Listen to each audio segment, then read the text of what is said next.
Hello again and happy Father's Day from Fox News in Washington. President Trump is back from his summit with North Korea's Kim Jong-un and is already taking on his next big challenge. The Department of Justice Inspector General issued a report that is sharply critical of how the FBI conducted the Clinton email investigation. And the president says that undercuts Robert Mueller's probe of collusion with Russia and obstruction of justice. Joining me now from South Carolina, Republican Congressman Trey Gowdy, chair of the House Oversight Committee. Mr. Chairman, before we get to the IG report, I want to discuss how President Trump and his lead lawyer, Rudy Giuliani, are using the IG report. Here's the president linking what the Inspector General found in the Clinton investigation to the Mueller investigation of him. I think that the report yesterday, maybe more importantly than anything, it totally exonerates me. There was no collusion. There was no obstruction. Mr. Chairman, does the IG report exonerate President Trump? Well, it certainly helps him, Chris. I mean, keep in mind, the same people, the same players that were involved in the Clinton probe later moved to the Russia probe. John Brennan, who said he should be in the dustbin of history. Jim Comey, who said impeachment was too good of a remedy. Loretta Lynch, who wanted Hillary Clinton to win. And then we've got Peter Strzok and Lisa Page, the two FBI employees. Chris, and this is what's most important to me.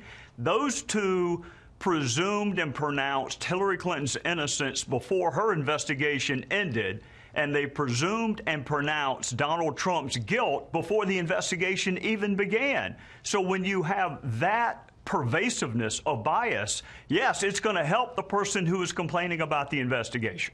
On the other hand, Robert Mueller was not part of the Clinton investigation. Peter Strzok was fired by Mueller as soon as he found out about those very biased and damaging texts. And of course, we don't know what Mueller has found in the last year in his investigation. So, again, I have to ask, has President Trump been exonerated? I clearly understand your point that there was bias in the FBI, but has he been exonerated on allegations of collusion and obstruction?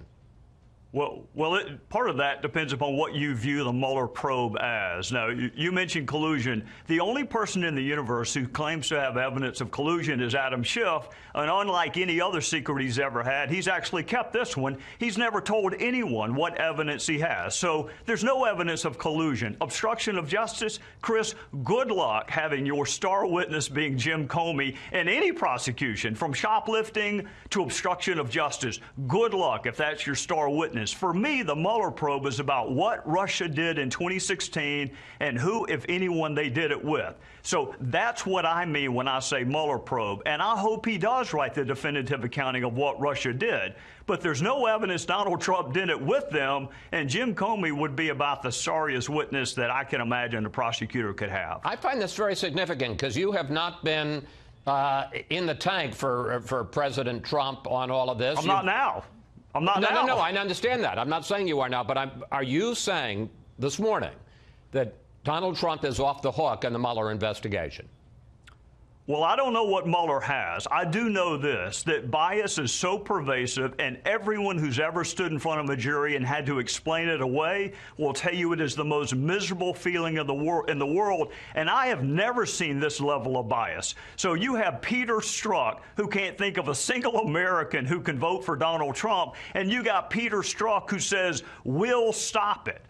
The campaign and the presidency will stop the campaign, and then if that doesn't work, the day after the election, he's talking about impeachment. So how would you like that to be your lead investigator?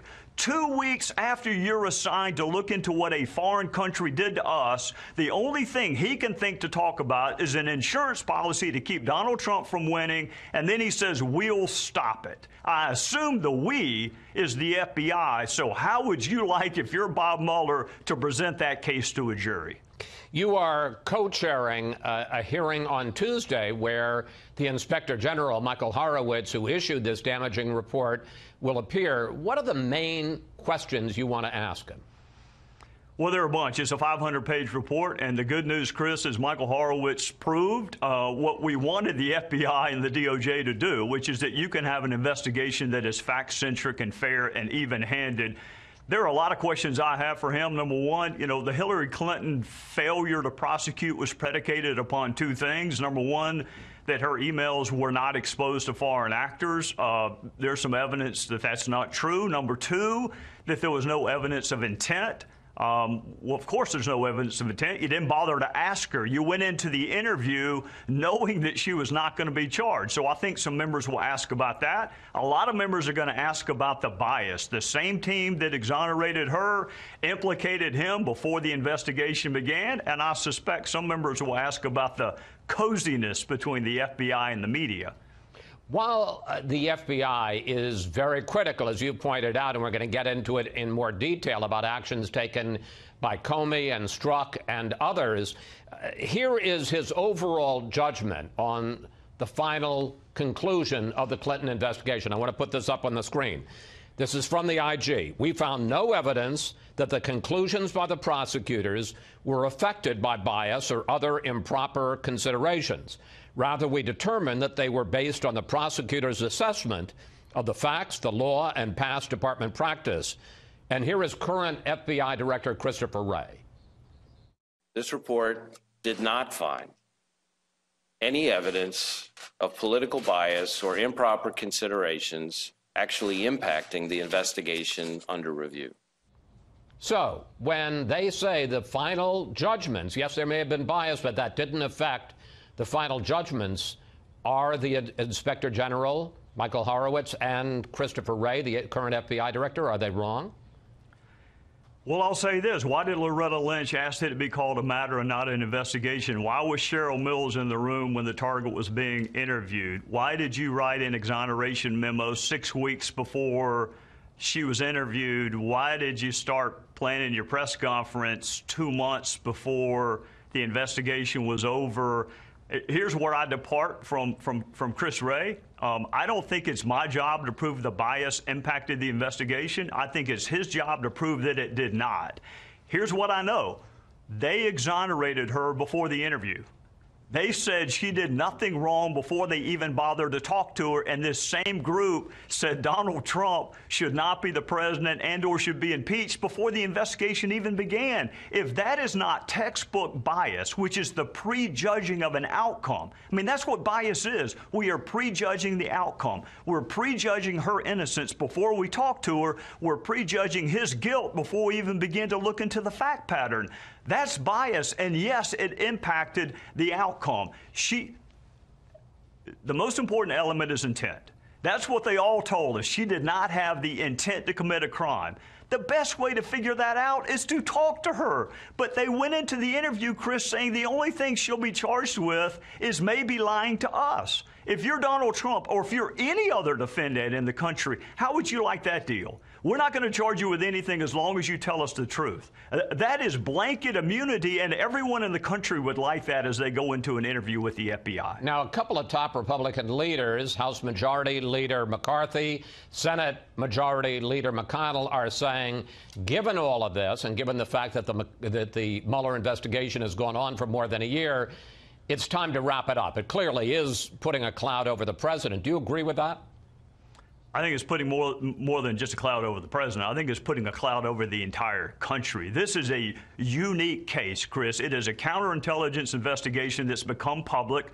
Most of them do not. It's a criminal investigation that has political overtones. Most of them do not. Combine the two. It is a public counterintelligence investigation with political overtones. This is not your traditional investigation. So I would encourage Bob Mueller, keep doing exactly what Rod Rosenstein hired you to do. Bob Mueller did not volunteer. We're here because Rod Rosenstein decided we needed special counsel. Do the very best you can with the evidence and the witnesses you have, but understand that this is being used by political enemies to hurt Donald Trump. Adam Schiff wants to be the chairperson of the House Intelligence Committee. Nancy Pelosi wants to be the Speaker of the House. They want Bob Mueller to do what Peter Strzok and Hillary Clinton could not do, which is beat Donald Trump. So just be aware that you're being used would be my advice to Bob Mueller. I've got about 3 minutes left. I want to get, I'm going to ask you for quick answers. Should based on what you knew before and what you know now from the IG's report, should Hillary Clinton have been charged with a crime? I need to interview her effectively. I need to ask her those questions on intent. We know she lied. We know she concealed evidence. We know they destroyed evidence. Those are all circumstantial markers of intent. So I would need to interview her without going into it, knowing I was going to clear her like the FBI did. Should Comey and Peter Strzok be called to testify before Congress? Yes. On what issues? Well, Peter Strzok, you name it, the highest level of bias I've ever witnessed in any law enforcement officer. And Comey, in the words of my grandmama, has some explaining to do. He's having a hard time getting his stories to match up. Horowitz was very critical of him, and deservedly so. Finally, where are House Republicans in your demand, your call for the Department of Justice to share more documents, especially on this question of the use by the FBI of a confidential informant to penetrate the Trump campaign? And also, do you believe, as some of your colleagues have suggested, that Deputy Attorney General Rosenstein threatened the House and threatened staffers for demanding those documents? Well, I wasn't in the room for that January meeting. I've been in the room with some other meetings where tensions ran really high. We had a meeting Friday night under the heading of Minor Miracles. You had members of the House working on a Friday night. Paul Ryan led this meeting. You had Devin Nunes, Bob Goodlatte, myself, and everyone you can think of from the FBI and the DOJ. And we went item by item on both of those outstanding subpoenas. We either have compliance, we have partial compliance, or we have non-compliance. And Paul made it very clear. There's going to be action on the floor of the House this week if the FBI and DOJ do not comply with our subpoena request. So Rod Rosenstein, Chris Wray, you were in the meeting. You understood him just as clearly as I did. We're going to get compliance, or the House of Representatives is going to use its full arsenal of constitutional weapons to gain compliance. This is too important. It was too important before the IG report. The IG report has even heightened the need for us to understand what happened in 2016. So the new guys can either be part of the cleanup crew or they can be part of the cover-up crew, and I would encourage them to be part of the cleanup crew. And very briefly, sir, the areas where you see non-compliance and you might see action on the floor this week, that's on what area? It would be FISA abuse. It would be a little bit on the Strzok page text. We're a little miffed that we read that most damning text the same time you did, when we've been asking for it for a long time. So Devin's subpoena is largely, most of the issues are with Devin's subpoena and not Chairman Goodlatte's, and that's FISA abuse, and it's what led up to the Russia probe. And Chris and Rod there is no ambiguity. The Speaker of the House was really clear. You're going to comply or there's going to be floor action, and I think they got the message. And floor action would be the full panoply of constitutional weapons available to the people's house. Including contempt of Congress? That would be among them, yes, sir.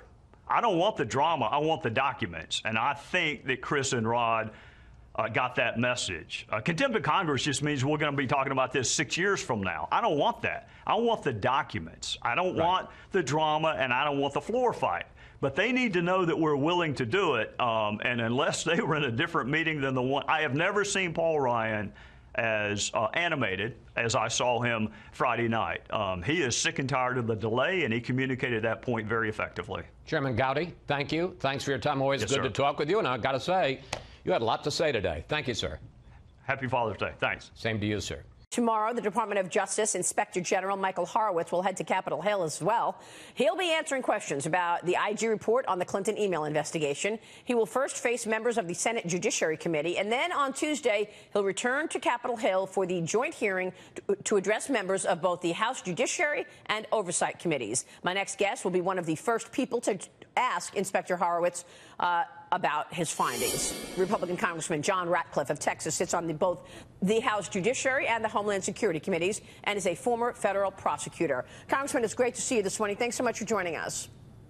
You bet. Thanks, Maria. And I know, Congressman, you've gone through the IG report. Do me a favor. go through it for us. You've put it into 3 categories. Explain to our viewers what's most important in terms of this Inspector General report. Yeah, it's hard to break down 565 pages, but there are 3 main takeaways or categories for me. And the first one is the IG report really tells us that the problems at the FBI and the Department of Justice were more pervasive and problematic than any of us realized. The second thing is it sadly confirms that even though Hillary Clinton should have been charged with mishandling classified information, she was never really in danger of seeing that happen. And finally, the Inspector General report really provides a factual basis to call into question the legitimacy of all of the actions taken, all of the decisions made, and all of the evidence gathered in the first 9 months of the Trump-Russia investigation based on who was in charge of that investigation. Yep, that's a very good compilation of the 3 areas that we want to focus on. That first one was the FBI and the DOJ. And here you said it was much more pervasive than any of us thought. The animus against Donald Trump really came through in some of these texts. I point your attention to the text of August 8th, 2016, between Lisa Page and Peter Strzok, when she says Trump is not ever going to become president, right? Peter Strzok says, no, he won't. We will stop it. Interesting to note that Peter Strzok was put in charge of the Trump-Russia collusion case on July 31, 2016. 8 days later, August 8th, he says, we will stop it. 4 days later, another text. We need an insurance policy so that Trump doesn't become president. Is that the kind of animus you're referring to? Yeah, and it's not limited to Peter Strzok, although I will say I don't know that the FBI could have chosen anyone worse to lead the Trump-Russia investigation. Had they picked Hillary Clinton to lead that investigation, I don't know that the level of animus or bias or prejudice against Donald Trump would have been any higher. But the IG report tells us that it's Peter Strzok and it's Lisa Page, but it's also teams of agents and lawyers that are identified in this IG report, 5 of whom who have been referred to the Office of Professional Responsibility for their anti-Trump texts. And so really throughout the 565 pages of this report, Maria, on every page you find some evidence of political bias against Donald Trump. And that really calls into question the work that was done here with respect to the 2 highest profile investigations in recent times, both the Hillary Clinton email investigation and the Trump-Russia investigation that became the special counsel matter. You know, if anybody has given us a window into how the rank and file or some of the leadership certainly felt about Donald Trump, it's Peter Strzok with his text. I mean, that has been incredibly revealing. Why does he still work there? How is it possible that he still has a job at the FBI? I know he was demoted, but still. I can offer you no explanation for that. I would hope, you know, that Director Wray would care enough about the 13,000 folks at the FBI that instead of just offering platitudes about how great an organization it is, would defend those 13,000 by holding accountable agents like Peter Strzok and others who, you know, tarnish the badge that the 13,000 other agents hold. And to me, there's no excuse for him to be employed at the FBI at this point in time. I would hope that both Director Wray at the FBI and Rod Rosenstein at the Department of Justice would be asking and taking the hard stances and questions that they need to defend their people and their institutions and hold them accountable. They should be asking tougher questions than members of Congress are asking.